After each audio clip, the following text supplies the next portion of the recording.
They are perfect. When you don't have the right size flange, you just put it on the lathe and make it work.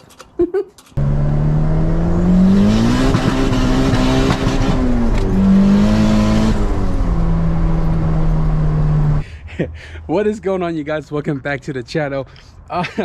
So we are back here at the house, guys. This morning we took off to we ran some errands, then we went to my buddy Kel's house to pick up a flange for my downpipe and turbo combo. I'll explain that to you guys in just a moment here, but we also took off to the store to grab some fluids and things like that for the transmission for my mom's Odyssey, because we did the power steering hose but we ran out of fluid, so I got fluids for that. And then I also went to DMV to, you know, grab my tags for my KRX, because you know, it was due in like 1.5 weeks. So we are back here in the garage, guys, and we're gonna be working on, the goal here is to work on the wagon and get it back on the floor. Ugh. Ouch, that's my head.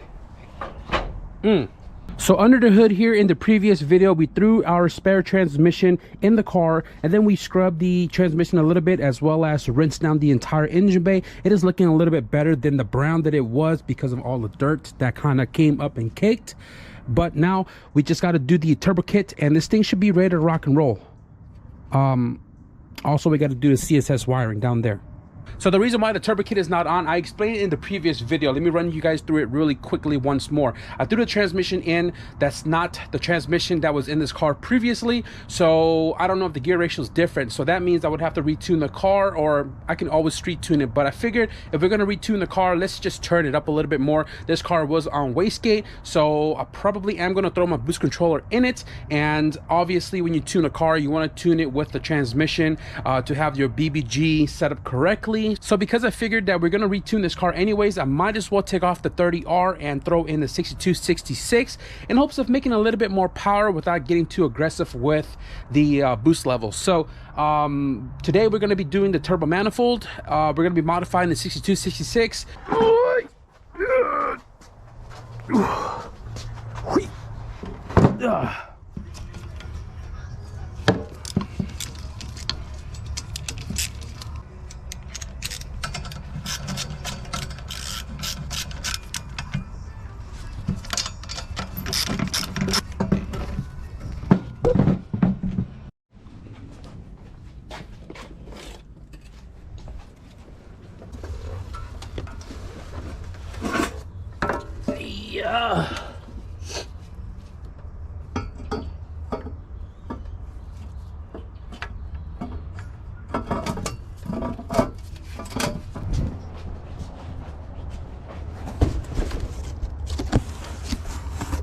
No scam inside.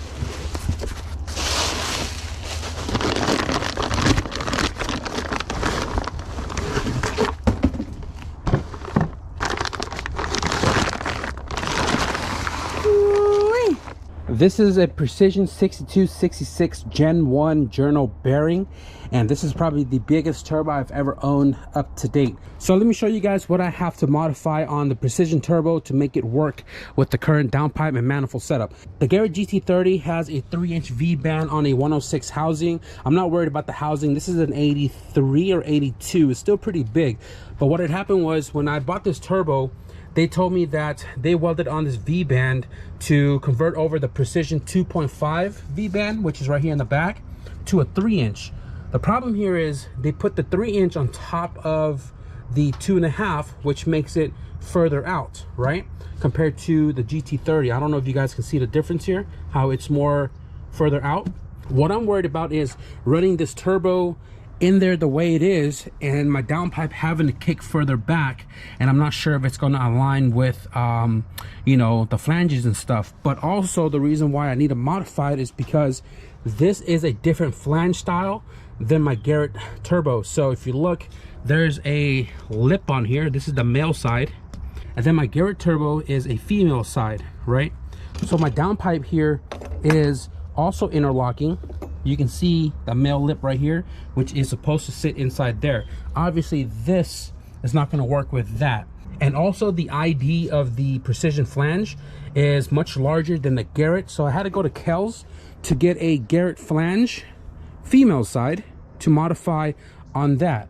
You guys saw we had this on the lathe, and the reason why we had it cut down was because the inner lip of this was a little bit more than this lip. So instead of modifying this lip, Kel cut this down on his lathe to fit over the lip perfectly, so we can clamp this down and not have any exhaust leak. So what I need to do is I need to measure the distance, cut this flange off, and weld this one on. That's what we're doing today. I have the turbo bolted up together. I got the holes all lined up here. This is the GT3082 back housing. This was on that turbo, and it is the same configuration, same distance with the V-band. So I figured I wanted to kind of see what the difference were as far as the distance of this V-band opposed to this V-band. So on this flat surface here, I want to say it's flat. Putting it down seems to be pretty close to each other. Now this one is a little bit higher only because it has the male lip on it right here. So that means this one is actually sticking out a little further out, and I don't think that little bit of gap is really going to be a big deal with the downpipe. But regardless, I can't use this V-band, so I'm gonna have to cut this off to throw this one on to match my downpipe. Now Kel didn't have the flange for this end because this is actually larger. It's 3.75, I want to say, and then this one's a little bit smaller. You can obviously see the difference on the lip there.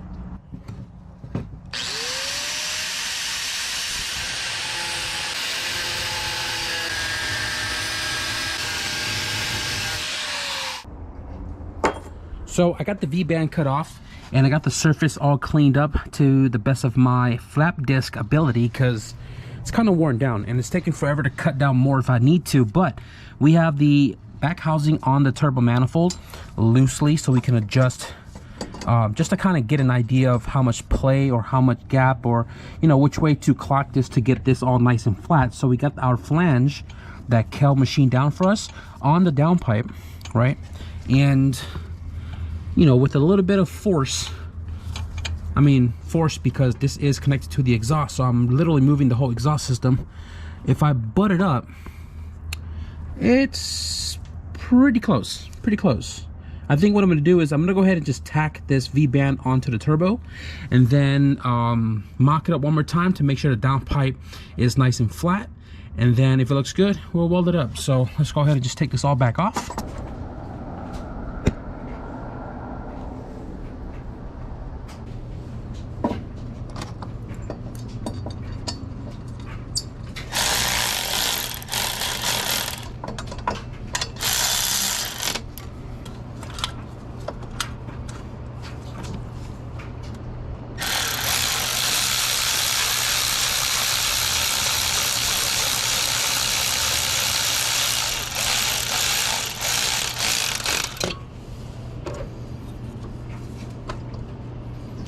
I think we might be good.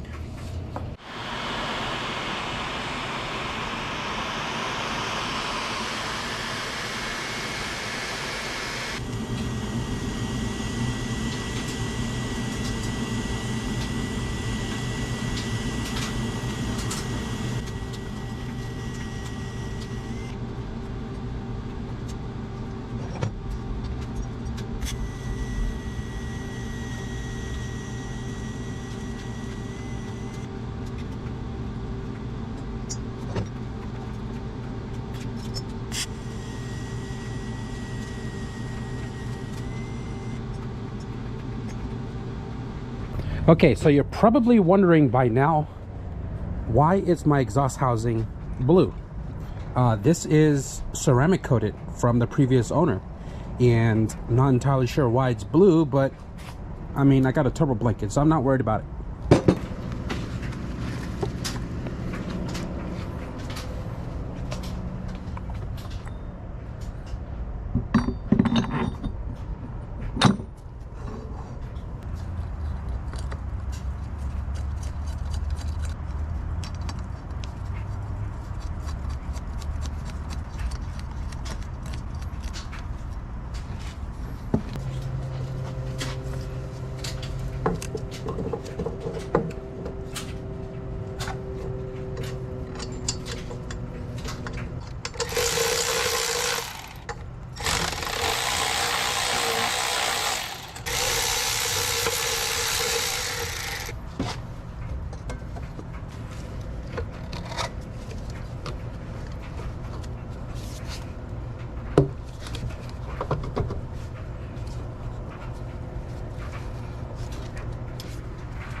Now, journal bearing, you definitely do not want a restrictor on it.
Guys, we are done with the Precision 6266 install with the modified V-band to work with our downpipe.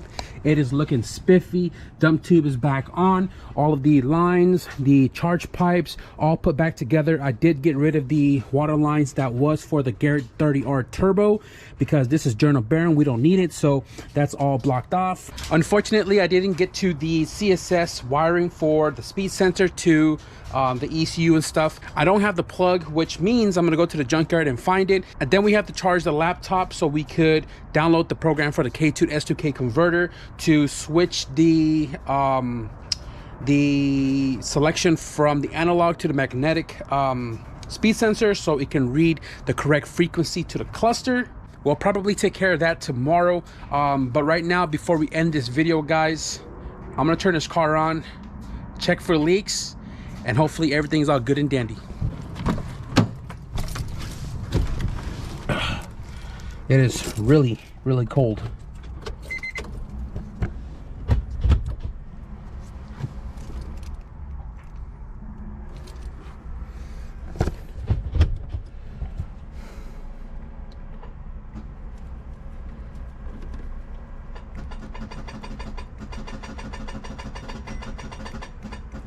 You're kidding me.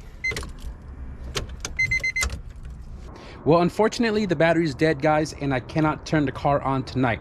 Really not in a rush, so I hope you guys stick around to hear this car roar with the new turbo. Roar, roar, roar. Hopefully you guys stick around to hear the car turn on with the new 6266. I'm really curious to hear how it spools opposed to the 30, because the 30 literally spools at like idle. I am going to wrap up the video right here, guys. It is 46 degrees right now. It is super cold. Oh, man, Cali cold, but it is super cold right now. I really can't feel my fingers, but we are making a ton of progress on the wagon. It is going to be done here real soon, and hopefully we can schedule a dyno maybe before the holidays. I don't know, we'll see. So if you guys enjoyed today's update on the wagon, be sure to leave a thumbs up, and if you guys want to stick around and see this car back on the dyno, back in action, be sure to hit the subscribe button. But with that being said, thank you guys for watching. I'll see you guys in the next video. Peace.